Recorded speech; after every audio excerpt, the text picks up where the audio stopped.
Ako si Mark. Tahimik lang. Nagugutom ako. Kaya tara, samahan niyo ako. Magluto ng Bicol Express. 5th day ng ikalimang araw ko. Nagutom ako kaya bigla akong napaisip magluto ng Bicol Express. Kaya dali-dali na akong pumunta ng market. Siyempre bumili na ako ng bawang, sibuyas, luya, sili. Chicken breast nga pala yung ginamit ko kasi hindi uso ang baboy dito sa lugar na to. At bumili na rin pala ako ng hipon. Pagkatapos kong ipakilo lahat ng mga binili ko, pumunta na ako ng cashier para bayaran ng mga to. Umpisa na natin magluto. Una sa lahat, maggayat ka ng sibuyas. Hindi ka naman na siguro bata para hindi mo malaman kung paano maggayat ng sibuyas. Nagpitpit na rin pala ako ng bawang dito. Alam mo ba technique dito? Lakasan mo para hindi mo na i-chop. Sinunod ko na rin maghiwa ng luya. Hiwain mo lang into cubes para all goods. Naghiwa na rin ako ng sili. Yan talagang magpapasarap sa Bicol Express. Pagkatapos nyo ma-prepare lahat, mag-init na kayo ng kawali. Lagyan nyo ng mantika, konti lang. Dito naman, una kong pinirito yung ulo ng hipon para lumabas yung katas niya. Pagkatapos, iset aside nyo lang. Tapos, ilagay nyo na ang bawang. Isunod nyo na rin ang sibuyas. At ilagay nyo na rin ang luya. Gisahin nyo lang mabuti hanggang mag-brownish. Pagkatapos, ilagay nyo na ang chicken breast. Gisahin mabuti hanggang mag-toast ng konti. Pag medyo ganyan na ang kulay, pwede nyo na ilagay ang coconut milk.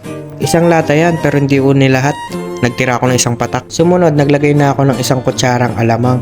Homemade pala yan. Ginawa ko yan nung nagbakasyon ako sa Pilipinas. Kaya hindi ko na dinamihan kasi maanghang yan.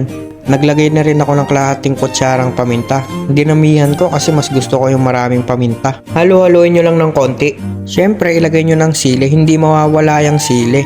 Kapag hindi masarap, huwag nyo sa akin isisi. Tapos ilagay nyo na ang hipon. Hindi ko na talaga tinapon na yung ulo. Kasi kain talaga yan. Mula ulo hanggang baba. Yummy! Pagkatapos, takpan nyo lang. Siguro hintayin nyo mga 5 to 6 minutes hanggang matuyo yung sabaw. Kapag ganyan na yung texture, pwede na yan. Sarap naman pala.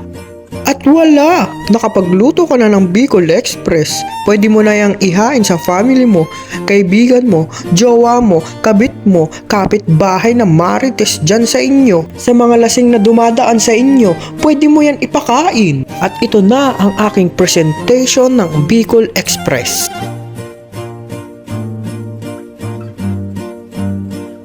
At yun, titikman na natin ang ating nilutong Bicol Express. Taob na naman ang isang kalderong kanin. Yon, first bite. Aha, sarap. Sarap talaga, boy. Second bite. Napakasarap talaga. May natutunan na naman kayo. Nasayang na naman ang oras nyo. Ako si Mark. Tahimik lang. Paalam. O, teka, akin to.